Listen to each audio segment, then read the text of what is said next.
አረብ ሀገር ላይ ቶሎ ስኬታማ የማንሆነው ለምን ይመስላችኋል? ለ2 ዓመት ብለን ወጥተን ብዙ ዓመታቶችን አረብ ሀገር ተቀምጠን ስኬታማ አንሆንም። ያሰብነው ነገር ሁሉ አይሳካልንም።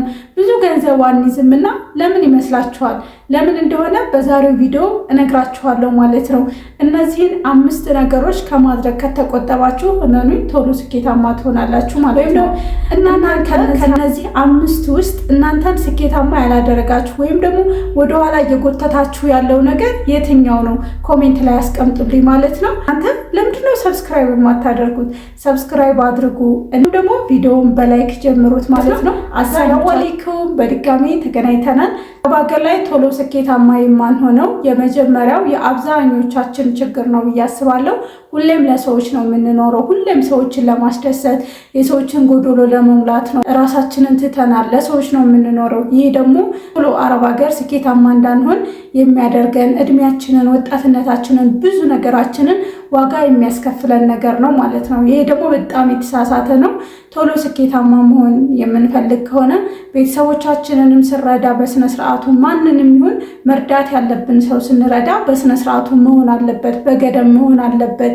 እኛ ስንኖር ነው ሁሉም ነገር የሚኖረው። እኛ ስንኖር፣ እኛ ስንቋቋም፣ እኛ ትንሽ አንድ ስቴፕ ወደፊት ትንሽ ከተጓዝን ራሳችንን ካጠነከርን ወደፊት እነዛን ሰዎች በደንብ ልንረዳቸው እንችላለን። ግን ለራሳችን ሳይኖርን ራሳችንን ሳናቋቁም ራሳችን ከማዳን ቤት ሳንወጣ እየሰራን ለነሱ እነሱም ተቀይረው ላልተቀየሩ ነገር ዝም ብሎ ብዙ ዓመታቶችን አረብ ሀገር ማሳለፍ ይሆናል ማለት ነው።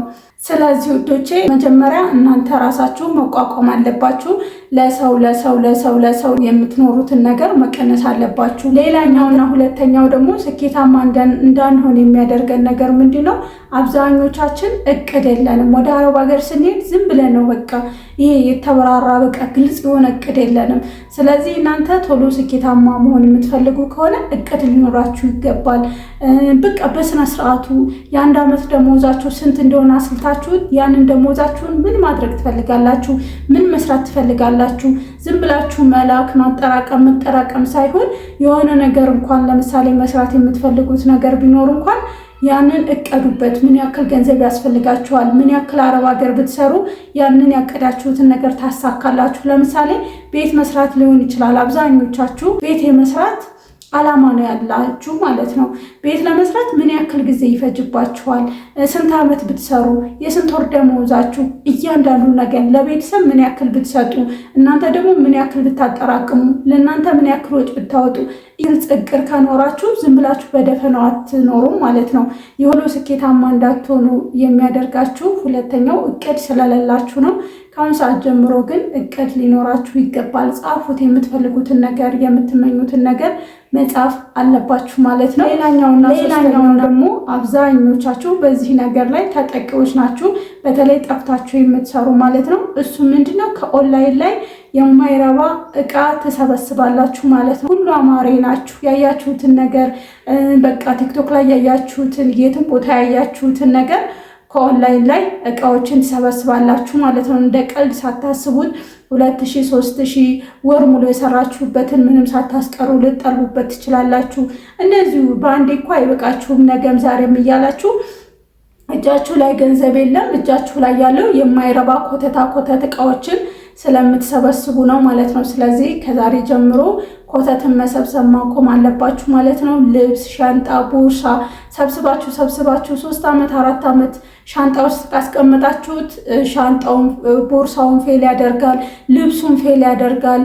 ስለዚህ ብዙ ኮተት አታብዙ ማለት ነው። ከኦንላይን ላይ አትጥለቡ። በተለይ በቃ ድሌት አድርጉ። ሸኢን ኑን ምናምን የሚባሉ አፕሊኬሽኖች ልብሱን ስታዩት ያሳሳችኋል። ጫማውን ስታዩት፣ ሁሉን ነገር ስታዩት በፎቶ እንደገና ደግሞ በቃ በስልክ ስለሆነ ከእጃችሁ የሚወጣ ስለማይመስላችሁ ብራችሁ ጠቅ አርጋችሁ እንደ ቀልድ 1000 2000 ትከፍላላችሁ ማለት ነው። ስለዚህ እናንተ ቶሎ ስኬታማ ሆናችሁ ሀገራችሁ መግባት የምትፈልጉ ከሆነ ኮተቶችን ማብዛት የለባችሁም ማለት ነው።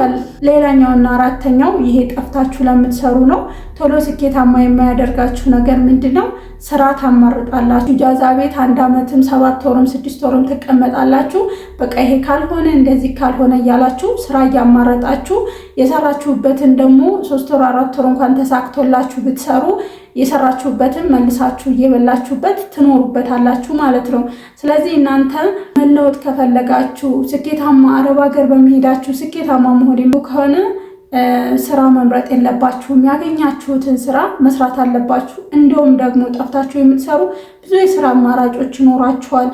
ከማዳም ቤት እንኳን ጎን ለጎን ብዙ ስራዎችን መስራት ትችላላችሁ ማለት ነው። ኢጃዛ ቤት በምትቀመጡበት ሰዓት ዝም ብላችሁ ስራ የለም ብላችሁ ታኝታችሁ መዋል ማደር ሳይሆን ምን ልስራ፣ ቤት ውስጥ ምን ብሰራ። አሁን ላይ በጣም ተሻሽሏል። በቲክቶክ የተለያዩ ነገሮችን እቃዎችን መሸጥ ትችላላችሁ።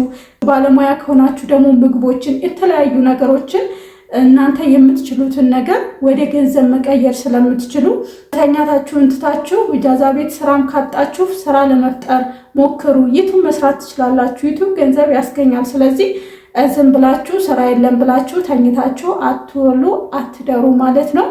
ሌላኛውና አምስተኛው ደግሞ ብዙ ጓደኞችን የምታበዙ ሰዎች ናችሁ ማለት ነው። ጓደኞቻችሁ እንብላ እንጠጣ የሚሉ በቃ ኢትዮጵያም ደግሞ ፍቅረኛ ምናምን ነገር ካላችሁ ላኪልኝ፣ ይሄንን ላድርግ እንዲህ ላድርግ እያሉ ገንዘባችሁን ያለ አግባብ የሚያጠፉ ከሆነ እነዚህን ሰዎች ከህይወታችሁ ማጥፋት አለባችሁ ማለት ነው። እንዲሁም ደግሞ አረብ ሀገር እንዲህ እናድርግ ይሄንን እናድርግ ምናምን ነገር ምን አባቱ ላይ ሞላ ምናምን ነገር እየተባለ አብሮ ገንዘብ የሚያጠፋፋችሁ ጓደኛ ካላችሁም ስኬታማ እንዳትሆኑ ወደኋላ የሚጎትታችሁ ነገር ስለሆነ ከእንደነዚህ አይነት ጓደኛ ከመጥፎ ጓደኛ ማለት በቃ እንብላ እንጠጣ የሚል ጓደኛም ካላችሁ፣ ዘናን በል ፈታን በል የሚል ጓደኛም ካላችሁ፣ ስለ ነገ እንድታስቡ የማይፈቅድላችሁ ጓደኛም ካለ ከህይወታችሁ ማስወጣት አለባችሁ ማለት ነው። ምክንያቱም ወደኋላ ነው እየጎተታችሁ የሚመጣው ጓደኛ። ከሁሉም ደግሞ ጓደኛ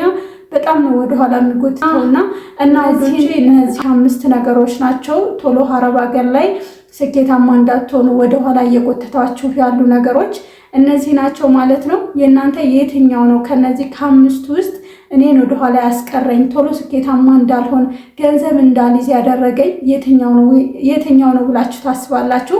የእናንተን ኮሜንት ላይ አስቀምጡልኝ ማለት ነው።